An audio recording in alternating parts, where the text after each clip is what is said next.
నేను ఏమాత్రము మరి ఇతరులు ఏమనుకుంటారో అనే భావం లేకుండా నన్ను నేను మైమరిచి నేను మహాసమాజంలో పాట పాడతాను, నేను ఆయన ఘనపరుస్తానని కీర్తనకారుడు అంటున్నాడు.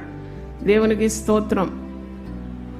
దేవుడు మరి తన కుమారుడైన యేసుక్రీస్తుని ఈ లోకంలో పంపినాడు కదా. నేను యెషయా 61:1-3 చదివినప్పుడు భారభరితమైన హృదయానికి ఏం ధరింపజేస్తానన్నాడు? స్తుతి వస్త్రము ధరింపజేయడానికి ఆయన ఈ లోకానికి వచ్చినాడు.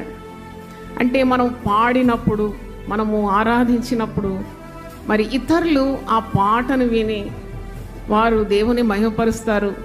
వారి హృదయంలో కూడా దేవుని భయము, దేవుని పట్ల ఆకర్షణ కలుగుతుందని వాక్యంలో మనము చూస్తున్నాము.